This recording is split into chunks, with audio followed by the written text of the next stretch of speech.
आइए, सुनिए, देखिए, समझिए सनातन सत्य। जैसी दृष्टि वैसी सृष्टि, दृष्टि विज्ञान। कुदरत, कुदरती रचना एवं कुदरत के कानून से शाश्वत सुख की प्राप्ति। जोधपुर के परम पूज्य महात्मा उपासक प्रोफेसर डॉक्टर सोहन राज तातेड़ के निर्देशन में सनातन सत्य। जैसी दृष्टि वैसी सृष्टि, दृष्टि विज्ञान।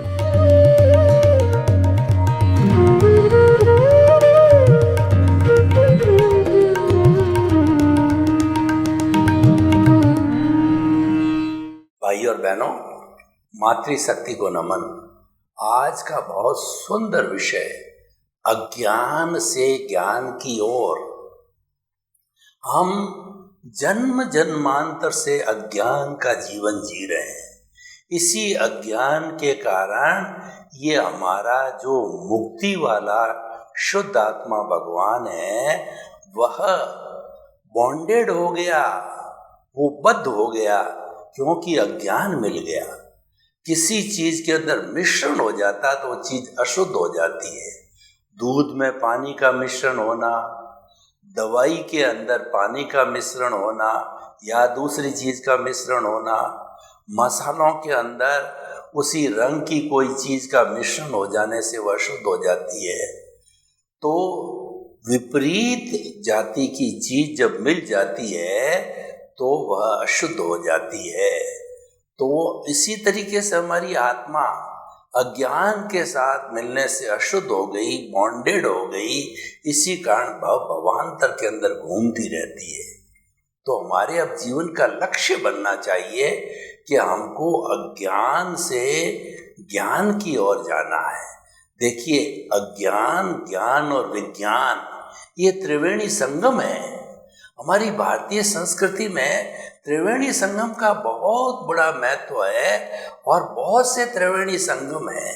जैसे सत्यम शिवम सुंदरम, सम्यक दर्शन, सम्यक ज्ञान, सम्यक चारित्र, ब्रह्मा विष्णु महेश, लक्ष्मी सरस्वती दुर्गा, ये तीन देवियों का संगम है।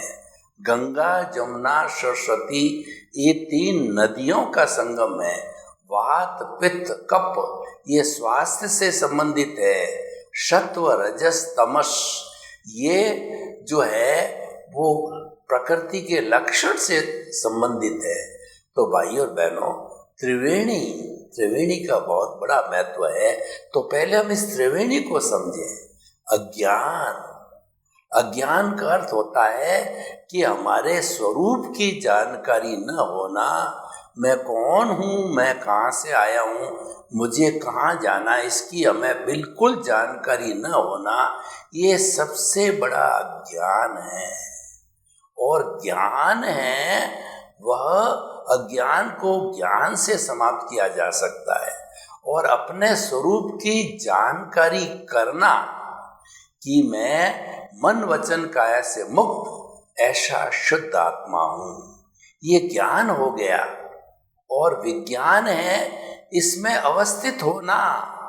अपनी जागृति प्रतीति तो हमको हो गई कि मैं शुद्ध आत्मा हूँ, लेकिन आपको सिद्धांत तो मिल गया। अभ्यास के बिना आपको सफलता नहीं मिल सकती है।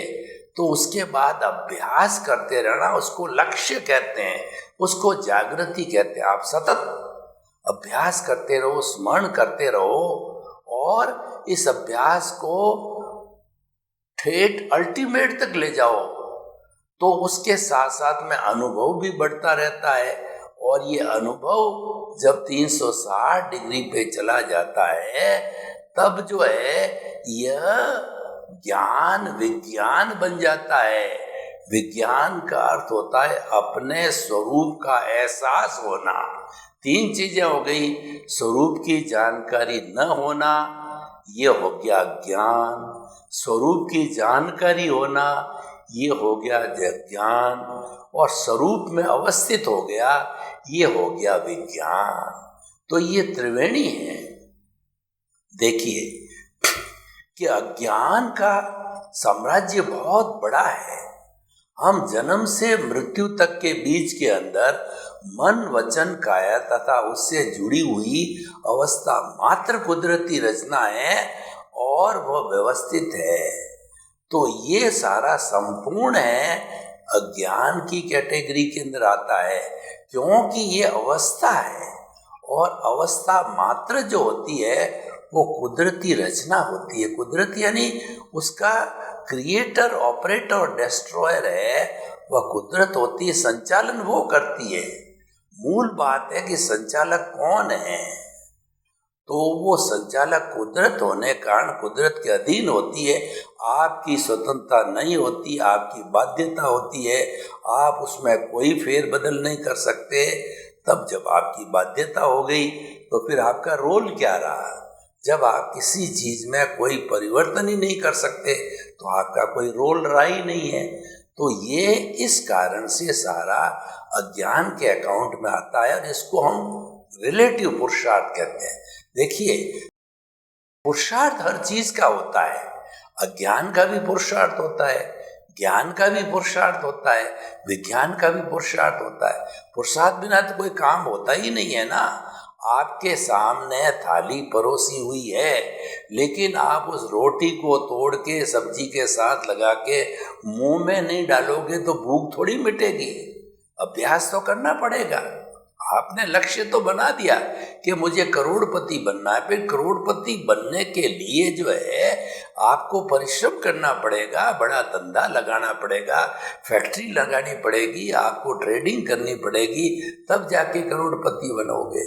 आप चाहते हो कि मैं ग्रेजुएट हो जाऊं, तो कहने से ग्रेजुएट थोड़ी हो जाते हो। ग्रेजुएट होने के लिए आपको पढ़ना पड़ेगा, स्कूली एजुकेशन, उसके बाद के अंदर 12th और 12th के बाद में ग्रेजुएट एजुकेशन करनी पड़ेगी। जब आप ग्रेजुएट बनोगे, आप चाहते हो कि मैं अच्छा वक्ता बन जाऊं, तो वक्ता बनने के लिए आपको प्रैक्टिस करनी पड़ेगी। Practice makes a man perfect. और कहा गया है प्रैक्टिस के लिए करत करत अभ्यास के, और जड़मती होत सुजान, और रसरी आवत जान के, और सल पर पड़त निशान। इसको हम जो पुरुषार्थ भी कह सकते हैं। देखिए, हर गतिविधि जो हम मेहनत करते हैं वो एक पुरुषार्थ का रूप होता है। पुराने जमाने में चरस से पानी निकाला जाता था, तो चरस को चलाने के लिए जो जमीन के अंदर गहरा स्लोप दे करके ऊंट की सहायता से, बैल की सहायता से उस स्लोप के अंदर जो है वह रस्सी खींच के जाता था, और रस्सी जो है कुएं पर एक पत्थर के ऊपर चलती थी। बार बार चलने से उस पत्थर में लकीर हो जाती थी, सल पड़ जाता, सल पर पड़त निशान। उस जो है वो कहना चाहिए पत्थर के ऊपर निशान पड़ जाता था। ये परिश्रम का फल है। परिश्रम करने से, पुरुषार्थ करने से मूर्ख है वो ज्ञानी बन जाता है, डाकू है वह संत बन जाता है। वाल्मीकि जी बन गए, और उसके बाद के अंदर जो रोहिणी चोर बन गया, और जो है वो तुलसीदास जी जो है पहले डाकू थे, बाद के अंदर जो है वो संत बन गए। तो इस तरीके से सारा पुरुषार्थ करना पड़ता है। ये बात हम मानते हैं, पर पुरुषार्थ दो तरह का होता है, एक रिलेटिव पुरुषार्थ और एक रियल पुरुषार्थ। ऐसा कहा जाता है आत्मज्ञान ही हमारा सनातन सत्य क्या कहता है। आप इसको कृपया अदरवाइज नहीं लेवें। हमारी मान्यता है कि आत्मज्ञान ही सच्चा ज्ञान है, शेष सब अज्ञान है। यानी शेष सारा रिलेटिव पुरुषार्थ है। आप घर गृहस्थी संसार का जितना काम करते हो, ये आपका रिलेटिव पुरुषार्थ है। रियल पुरुषार्थ कब प्रारंभ होता है? जब आप आत्मा के अकाउंट में आ जाते हो, जब आत्मा के पाले में आ जाते हो। देखिए, आप नौकरी करते हो, जिस समय आपने ड्यूटी ज्वाइन की उस समय से आपकी पगार चालू हो जाती है। आपको ऑर्डर तो मिल गया नौकरी करने का, लेकिन आप ड्यूटी ज्वाइन करके काम करना चालू नहीं करते हो, तो जो है आपको पगार नहीं मिलती है। आप किसी पार्टी के अंदर हो और आप जो है दल बदल करना चाहते हो और आप खाली सोच रहे हो, आपके दल बदल हो गया, आपने घोषणा की, लेकिन नए दल के अंदर जाके आप फॉर्म भर करके और जो प्रक्रिया है रजिस्ट्रेशन की वो कराते हो, तब एक पार्टी से दूसरी पार्टी में जा सकते हो। बिना प्रक्रिया पूरी करके कैसे संभव है? जो मैरिजेज होती है, जो आज की सिस्टम से कोर्ट मैरिज है, या हमारी वैदिक परंपरा में समाज के बीच में जो मैरिज होती है, तो समाज के लोगों की विटनेस में वो छाप लग के वो पति पत्नी बनते हैं, या कोर्ट में जाके कोर्ट की सील लगती है जब वो विवाह होता है, जब वो पति पत्नी बनते हैं। तो इस तरीके से ये सारा पुरुषार्थ है। लेकिन पुरुषार्थ को जो हमने दोनों भागों के अंदर बांटा है, ये हम क्यों बांट रहे हैं? क्योंकि हमको चर्चा करनी है, ज्ञान और अज्ञान की चर्चा करनी है, और उस ज्ञान से विज्ञान तक पहुंचना है। हमको स्टार्ट से एंड तक पहुंचना है, हमको थ्योरी से एक्शन तक पहुंचना है, हमको जो है प्रारंभ से अंत तक पहुंचना है, यानी हमारे लक्ष्य की प्राप्ति करनी है। देखिए, ये मानव जीवन है, कितना कठिन है। आपको बतावें कि हमारी वैदिक परंपरा कहती है कि 8 भाव तक रेगुलर जो है आप सुकृत करते रहो। जब 9वां भाव जो है मानव का मिलता है, उसके अंदर कोई चूक हो गई तो 99 भाव के बाद मानव जीवन मिलेगा, और उसमें भी कोई चूक हो गई तो 999 भाव के बाद मानव जीवन मिलेगा। तो अब आप बताओ, कितनी रेयर चीज है, कितनी मुश्किल है, क्या हासिल हो सकती है? ये साधारण है क्या? नहीं है। इसके लिए आपको परिश्रम करना पड़ेगा। तो वो जो जिन खोजा तिन पाइयां और गहरे पानी पैठ, मैं बपूरी ढूंढन चली रही किनारे बैठ। किनारे में बैठा बैठा देखता हूँ समुद्र किनारे, मुझे मोती मिल जाए नहीं मिलेंगे, मुझे गोते खाने पड़ेंगे, भीतर शीप को ढूंढना पड़ेगा। शीप के मोन में स्वाति नक्षत्र के अंदर जो पानी की बूंद पड़ती है उससे मोती बनता है, तो उसके तक पहुंचना पड़ेगा, कई पापड़ बेलने पड़ेंगे, तब जाकर के वो मोती मिलता है। तो सफलता पापड़ बेलने से, परिश्रम करने से, उद्यम करने से, पुरुषार्थ करने से मिलती है। तो भाई और बहनों, अज्ञान की बात करें तो रिलेटिव पुरुषार्थ क्या है, अज्ञान क्या है, इसका पूरा मैं आपको चिट्ठा बताता हूँ कि हम जन्म से मृत्यु तक का पूरा चित्र खींच के आपको बताता हूँ। हमने जन्म लिया तो जन्म लेते ही हमको माता पिता मिल गए, उसके बाद के अंदर जो हमारे धर्म गुरु आए, तो हमारे माता पिता जो कुल धर्म पालन करते हैं वो हमको धर्म मिल गया। जैसे मैं और माता पिता नाम दे देते हैं, मेरा नाम दिया गया सोहन राज तातेड़, सोहन राज दिया गया। फिर जो है धर्म वाले जो गुरुजी आए, कहा तुम जैन हो, जैन हो गया। फिर जाति वाले आए तो उन्होंने कहा तुम्हारी गो तातेड़ है, मैं तातेड़ हो गया। इस तरीके से स्नेह स्नेह समाज के परिचय, समाज की छाप से जो है मेरे ये उपाधियां लगती रही, अरे के लगती है। तो हमारे कहने का अर्थ क्या है कि हम जन्म लेते ही जो है वो हम प्रवृत्ति चालू कर देते हैं, और जन्म लेते ही जो है हमारा सनातन सत्य ये कहता है आप जन्म लेते ही कुदरत के अधीन आ जाते हैं, और आप पर कुदरती रचना और कुदरत का कानून लागू होता है, आपकी कोई स्वतंत्रता नहीं होती है। उदाहरण के तौर पर आप देखिए, आपने बॉन्ड भर दिया किसी भी कंपनी के अंदर जो है 5 साल का, तो क्या आप 5 साल पहले छोड़ सकते हो? नहीं छोड़ सकते।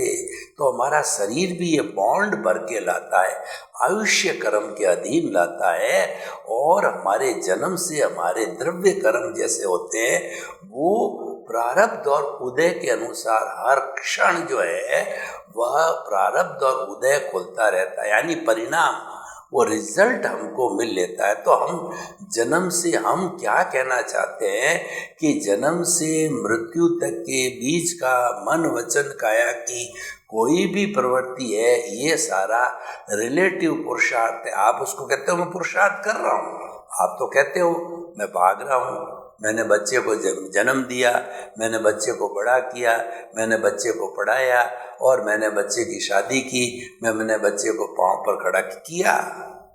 लेकिन ये सारी चीज जो है वह रिलेटिव है और वह अज्ञान की श्रेणी में आता है। आप पुरुषार्थ मानते हो, मना नहीं करते हैं कि पुरुषार्थ नहीं है। हम कब कहते हैं पुरुषार्थ नहीं है? हम कहते हैं वो रिलेटिव पुरुषार्थ है और ये आपका रिजल्ट है। हमारा जो मुख्य सनातन सत्य का नियम ये है कि जन्म से मृत्यु तक का सारा रिजल्ट है, ये सारा भुगतान है और इस भुगतान के मन वचन काया की बैटरी है। आपने पिछले जन्म के अंदर चार्ज की थी, पिछले जन्म में आपने फिल्म बनाई थी, पिछले जन्म में आपने 3 घंटे का रूपक के रूप में पेपर दिया था, करेक्शन एडिशन अल्ट्रेशन करना था, वो पिछले जन्म में कर दिया और जो ही 3 घंटे का पेपर समाप्त हुआ यानी आपका आयुष्य कर्म समाप्त हुआ तो आपने आंसर शीट कुदरत को दे दी और कुदरत ने आपको संजोग जुटा करके दूसरा जन्म दिया, दूसरे माँ बाप बने। वो माँ बाप छूट गए। पुराना समय में मान लीजिए मैं यशवंत राज नाम का व्यक्ति था, मैंने जैसे जैसे कॉजेज डाले उस कॉजेज के अनुसार कॉजल बॉडी बनी, लिंग शरीर बना, भाव कर्म बने और जब मेरा आयुष्य समाप्त हुआ तो यशवंत राज तो मिट्टी थी, जला दिया गया और जो यशवंत राज ने जो भाव कर्म किए थे, जैसा जैसा पेपर दिया था उसका रिजल्ट है वो द्रव्य कर्म के रूप में सोहन राज जीवन भर तक भुगतता रहेगा। जो फिल्म यशवंत राज ने बनाई थी कि जो है कट शॉट जो फिल्म बनती है उसमें कट बोला जाता है, ओके कट ओके, यूं करते करते जीवन भर की जो फिल्म बनाई थी, जैसे जैसे राग द्वेष के भाव डाले थे, वो फिल्म जो है अब उदय और प्रारब्ध के अंदर थिएटर में जैसे फिल्म चलती है तो ये जीवन की फिल्म चलती रहती है।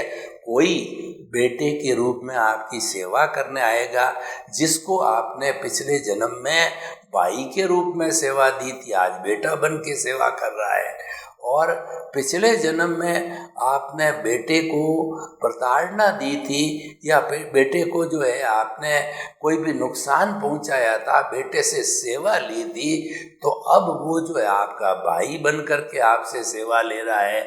आपने किसी का तिरस्कार किया तो वो निमित्त है, वो ला करके जो कुदरत है वो सामने खड़ा कर देती है। कुदरत जो है बिल्कुल न्याय करती है, जिसको हम कहते हैं हुआ सो न्याय।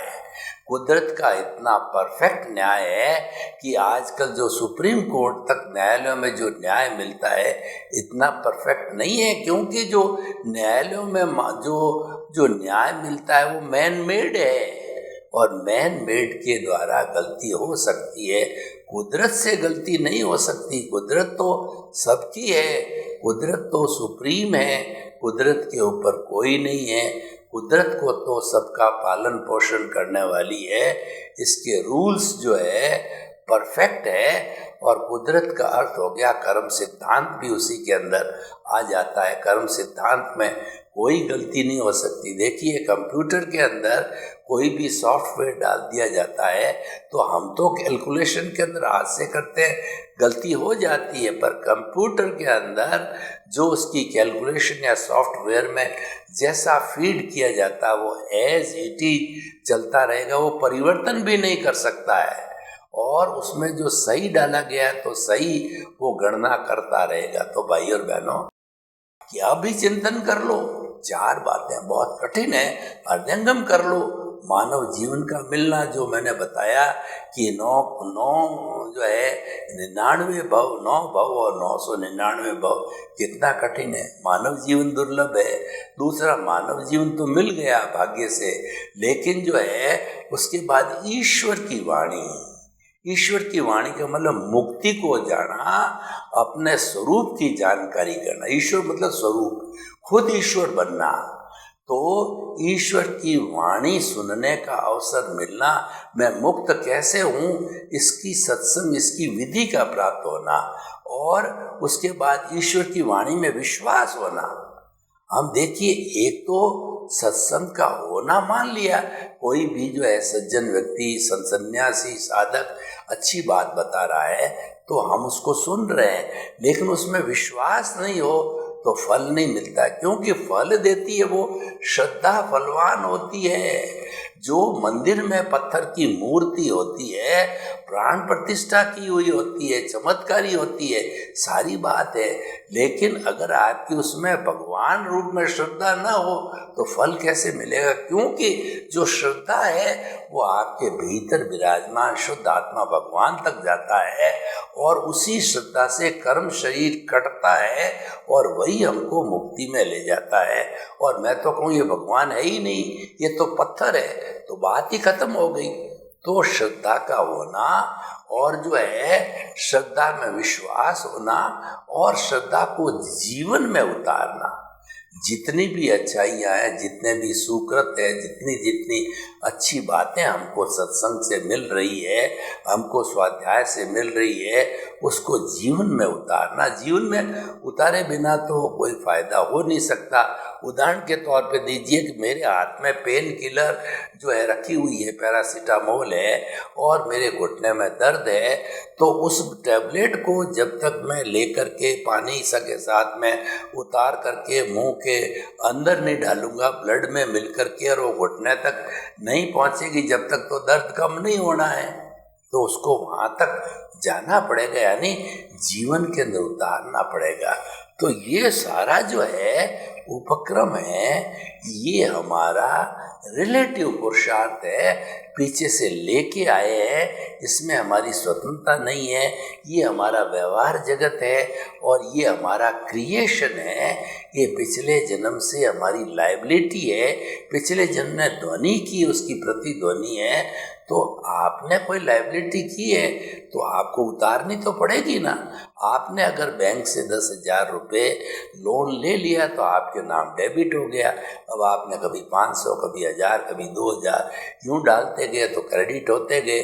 क्रेडिट होते होते जब ज़ीरो हो गया ब्याज समेत, तब आप साहूकार बन गए। बैंक का कोई लेना देना नहीं, बैंक आपको कह नहीं सकती, बैंक आपके द्वार आ नहीं सकती, आप अपने मालिक बन गए हो। तो इस तरीके से हम ये बताना चाहते हैं कि ये जो है सारा लाइबिलिटी है। जब लाइबिलिटी है और करना ही है, आप अपने बेटे को पालते हो तो क्या एहसान करते हो?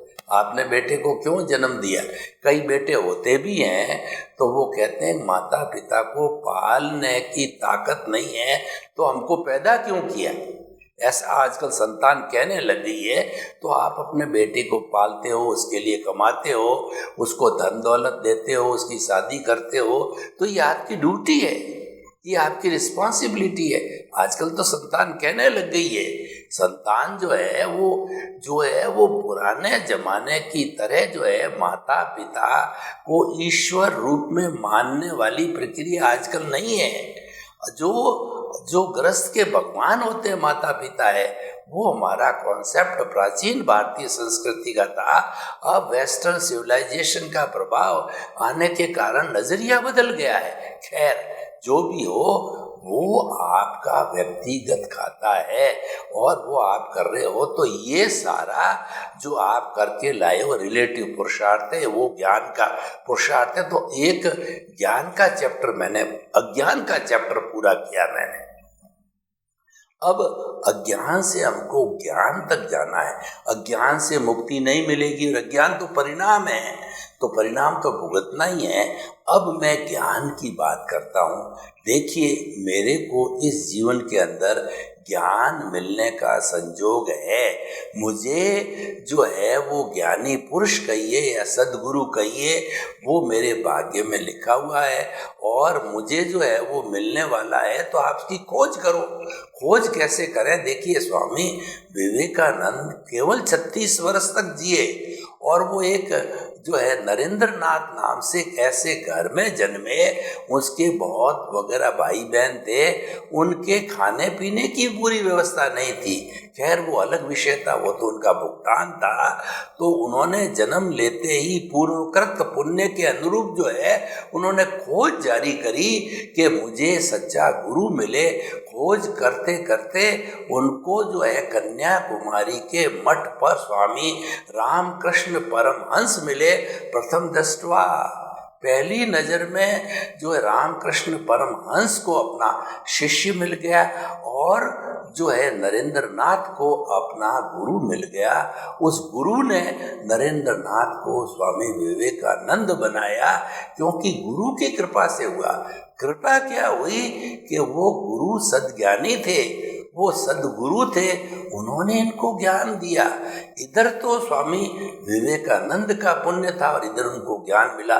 तो मैं ये कहना चाहता हूँ कि अज्ञान से हम ज्ञान की ओर बढ़े, ज्ञान से अज्ञान का नाश करें और विज्ञान को प्राप्त करके लक्ष्य को प्राप्त करें। सर्वे भवन्तु सुखिनः, सर्वे सन्तु निरामया। लोक के सब जीवों को सुख मिले, शांति मिले, आनंद मिले, प्रेम मिले, ज्ञान मिले, विज्ञान मिले, मुक्ति मिले। आपके प्रति मंगल भावना। ओम शांति।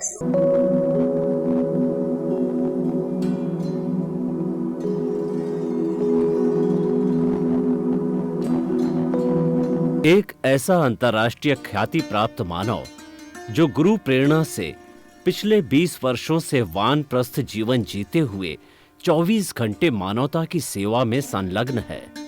एक ऐसा मानव जो अभी राष्ट्रीय, अंतर्राष्ट्रीय टीवी चैनलों पर 7,500 एपिसोड के माध्यम से सनातन सत्य, आत्मविज्ञान एवं पुनरुत्थान, व्यवहार एवं निश्चय जगत के जीवनोपयोगी विषयों पर हृदय स्पर्शी प्रवचन कर चुका है। उस मानव का नाम है महात्मा उपासक प्रोफेसर डॉक्टर सोहन राज तातेड़। प्रोफेसर तातेड़ द्वारा योग, दर्शन, शिक्षा विषयों पर रचित पीएचडी स्तर के 250 शोध ग्रंथ भारत के 100 प्रतिष्ठित विश्वविद्यालयों में शोधार्थी पढ़ रहे हैं तथा वे सभी शोध ग्रंथ वहां की सेंट्रल लाइब्रेरियों में उपलब्ध हैं। महात्मा सोहन राज ने अभी तक हजारों स्कूलों, कॉलेजों, विश्वविद्यालयों एवं संस्थाओं में सेमिनार, वर्कशॉप, कैंप लगाकर लाखों विद्यार्थियों को योग, दर्शन, शिक्षा का प्रशिक्षण देकर उन्हें सुसंस्कारित किया। डॉक्टर तातेड़ ने भारतीय संस्कृति उत्थान के 4000 से अधिक समसामयिक विषयों पर आर्टिकल लिखकर ऑनलाइन जर्नल, पत्रिकाओं, वेबसाइट्स पर प्रकाशित किया, जिसका उपयोग लाखों पाठक कर रहे हैं। उपासक तातेड़ के 5000 से अधिक आज का सुविचार, आज का शुभ संदेश, आज का मंगल भावना योग आदि चिंतन websites, Twitter, blogger, Facebook, YouTube माध्यमों से लाखों लोग अपना जीवन निर्माण कर रहे हैं। मानवता के मसीहा ऐसे महामानव महात्मा सोहन राज तातेड़ के प्रोफाइल को अभी तक विश्व के 20 लाख दर्शक यूट्यूब पर, 12 लाख गूगल पर एवं लाखों दर्शक फेसबुक, ब्लॉगर, ट्विटर और इंस्टाग्राम पर देख चुके हैं।